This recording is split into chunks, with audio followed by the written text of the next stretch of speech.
Lepo pozdravljeni. Ponovno smo z vami v oddaji Splet dogodkov tedna. December prinaša kratke dni, praznično vzdušje in priprave na konec leta. V tem tednu vas bomo popeljali skozi najpomembnejše dogodke, ki so se zgodili doma in po svetu.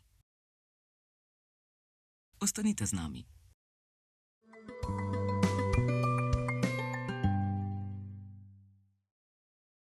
Za Mednarodni dan invalidov so Vrhovno sodišče, Ministrstvo za pravosodje in Zveza društev gluhih in naglušnih predstavili možnost samodejnega podnaslavljanja v živo v 19 sodnih dvoranah po Sloveniji, kar gluhim in naglušnim omogoča lažje spremljanje sodnih postopkov.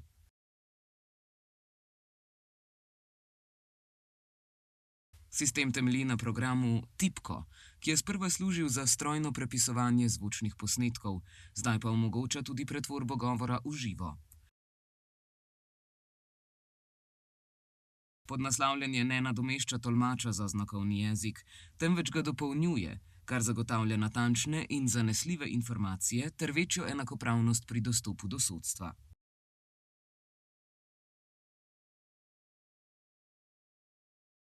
V ponedeljek je na Brdu pri Kranju potekala slovesnost v počastitev Mednarodnega dneva invalidov, ki ga obeležujemo 3. decembra.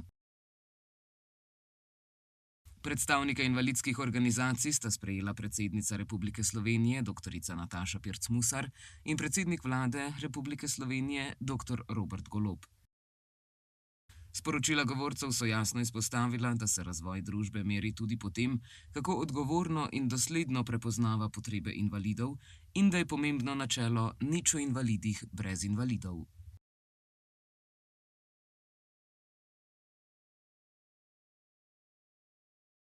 Državni zbor je z 61 glasovi za in brez glasu proti sprejel ustavni zakon, ki v ustavo dodaja nov 74.a člen. Ta določa, da ima vsak človek pravico uporabljati gotovino pri bančnih storitvah in v vseh drugih oblikah pravnega prometa. Poslanci so poudarili, da je gotovina pomembna v krizah, ko digitalni sistemi lahko odpovejo zaradi izpada elektrike ali naravnih nesreč. Opozorili so tudi na njeno vlogo pri varovanju zasebnosti ter na to, da starejšim in manj digitalno veščim omogoča enostavno plačevanje.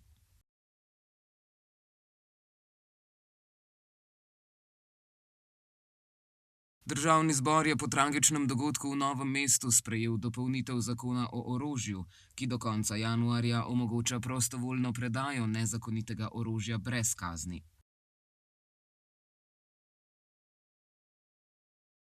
Predano orožje bo postalo last države in ga bodo uničili ali dali v muzej oziroma za izobraževanje. Namen spremembe je povečati varnost in zmanjšati količino orožja med ljudmi.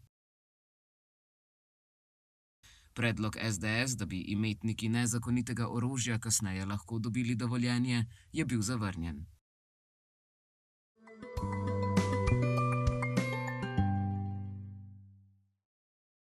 Evropska komisija je predstavila dva predloga za 90-milijardno posojilo Ukrajini za obdobje 2026 do 2027. Zadolževanje Evropske unije na kapitalskih trgih ali uporaba zamrznjenega ruskega premoženja. Ukrajina bo posojilo odplačala, ko bo Rusija povrnila vojno škodo. Predlogi vključujejo varovalke za zaščito držav članic in zasebnega premoženja, cilj pa je podpreti Ukrajino in povečati pritisk na Rusijo. Odločitev o načinu financiranja bo sprejeta na prihajajočem vrhu Evropske unije. Umorjena je bila 31-letna Avstrijka, za dejanje pa je osumljen njen 31-letni nekdanji partner, Slovenec, ki je krivdo priznal. Ženska je izginila 23. novembra, v njenem stanovanju v Gradcu so našli sledi krvi, preiskava pa je pokazala, da bi bil za izginotjem lahko bivši partner. Osumljeni se je z njenim truplom v kovčku odpeljal v Slovenijo in ga zakopal v gozdu pri Majšperku. Policija ga je ujela v Šentilju, kjer je gorel njegov avto, in osumljenec je pokazal kraj, kjer je truplo skril. Žrtev je umrla nasilne smrti. Obdukcija je kot vzrok smrti navedla zadušitev, osumljenec pa je zdaj v priporu v Avstriji, kjer mu grozi dosmrtni zapor. Motiv za njegovo grozljivo dejanje še ni znan.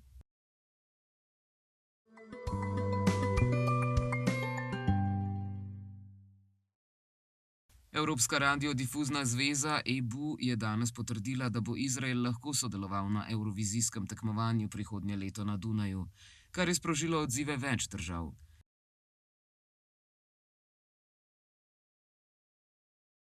Slovenija, Španija, Nizozemska in Irska so napovedale bojkot. EBU je odločitev utemeljila z uredbo za zaščito integritete tekmovanja, izraelski predsednik Jicak Herzog pa je poudaril pravico države do nastopa in pomen glasbe, kulture ter prijateljstva med narodi.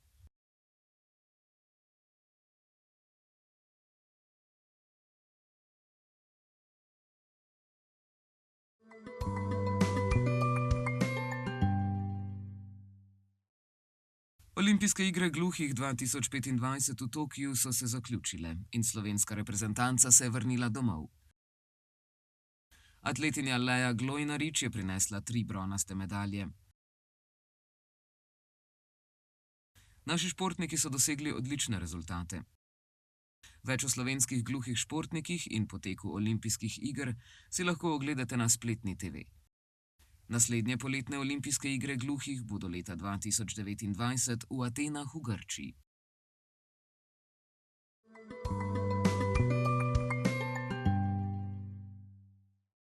Jutri bo na Primorskem in severozahodu sončno, ob morju bo šibka burja. Drugod bo oblačno, v vzhodnih krajih je možen rahel dež. Jutranje temperature bodo od malo pod 0 do 7 stopinj Celzija, dnevne od 3 do 14 stopinj Celzija. V nedeljo bo precej sončno, po nižinah megla ali nizka oblačnost, topleje bo. V ponedeljek bo jasno, zjutraj bo po nekaterih nižinah megla.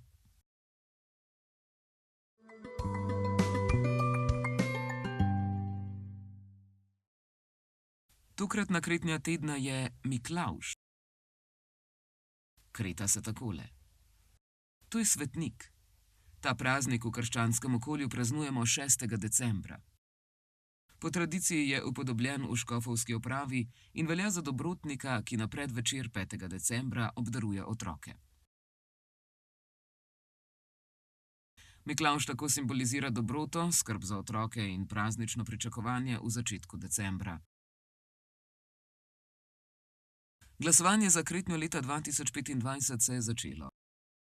Glasujete lahko med kretnjami inkluzija, evtanazija, geopestrost, božičnica, voda in dron.